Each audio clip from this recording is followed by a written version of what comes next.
Nah, sebentar lagi kita akan masuk ke Dzulhijjah. Sekarang Syawal, setelah Syawal itu apa? Dzulqa'dah. Benar ya?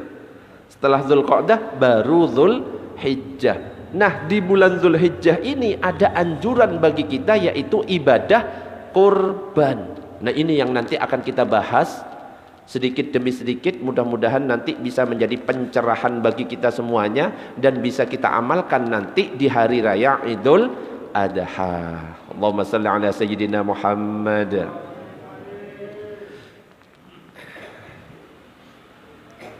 Jadi yang perlu kita ketahui, ternyata ibadah kurban itu tidak hanya dikhususkan untuk umat Rasulullah sallallahu alaihi wasallam saja.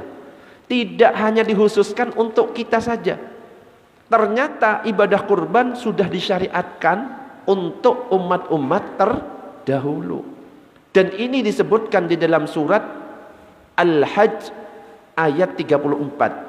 Walikulli ummatin ja'alna mansakan liyadhkuru ismallahi ala ma razaqahum min bahimatil an'am fa ilahukum ilahu wahidun falahu aslimu wa basyiril mukhbitin. Bagi setiap umat telah kami syariatkan penyembelihan kurban agar mereka menyebut nama Allah atas binatang ternak yang dianugerahkannya kepada mereka. Jadi umat-umat terdahulu itu juga disyariatkan berkurban.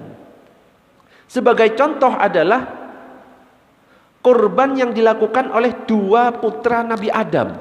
Jadi pertama kali itu yang melakukan ibadah kurban dua putra dari Nabi Adam yang bernama Qabil Habil. Jadi Nabi Adam itu dikaruniai anak kembar. Kembaran pertama namanya Qabil dan Iklimah. Qabil ini ganteng, Iklimah cantik. Kembaran yang kedua namanya Habil dan Labuda. Habil ini tidak begitu ganteng, Labuda ini tidak begitu cantik. Ternyata turun perintah dari Allah, "Hei Adam, kawinkan mereka secara silang." Qabil yang ganteng dikawinkan dengan Labuda yang tidak begitu cantik. Habil yang tidak begitu ganteng dikawinkan dengan Iklimah yang cantik. Tentunya nggak terima yang namanya Qabil.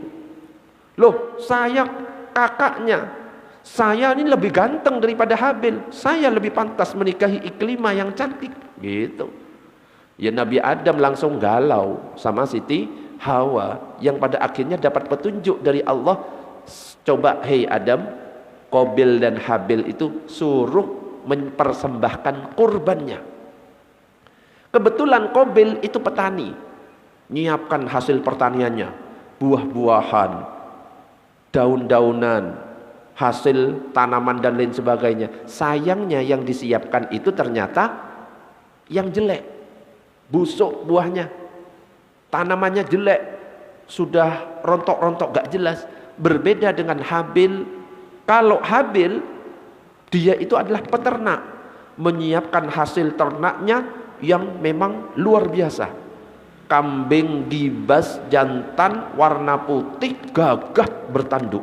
Wah, akhirnya dipersembahkan. Singkat cerita, yang diterima adalah kambingnya Habil. Nah, kambingnya itu dibawa oleh malaikat Jibril, disimpan di langit.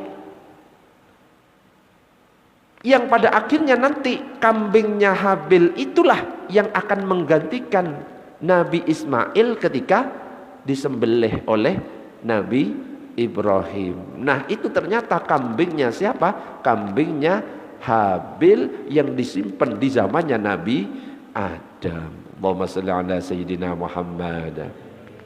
Ini disebutkan dalam tafsir Ibnu Katsir, wa huwal kabsyul ladzi qarrabahu banu Adam fatuqbila minhu. Itu adalah domba yang dikurbankan Habil putra Nabi Adam sebagai pengganti dari Nabi Ismail.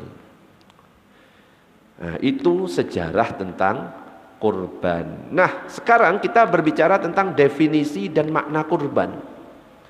Jadi kata kurban itu secara etimologi berasal dari bahasa Arab, yaitu qaribah, yaqrabu qariba yaqrabu qurban wa qurbanan wa kirbanan, yang artinya dekat. Maksudnya yaitu mendekatkan diri kepada Allah dengan mengerjakan sebagian perintahnya. Itu kalau secara bahasa. Sedangkan kalau secara istilah ilmu fikih, yang dimaksud dengan kurban itu adalah apa-apa yang disembelih dari binatang ternak yang digunakan untuk mendekatkan diri kepada Allah, yang dilakukan mulai tanggal 10 Zulhijjah. Kemudian 11, 12, 13, 10 Zulhijjah itu pas hari raya setelah sholat dan khutbah. Sedangkan 11, 12, 13 itu hari tasyrik, di mana dikatakan kullu ayyamit tasyriki dzabhun. Hari tasyrik itu semuanya hari penyembelihan. Jadi ada 4 hari yang bisa kita gunakan untuk penyembelihan kurban. Allahumma shalli ala sayyidina Muhammad.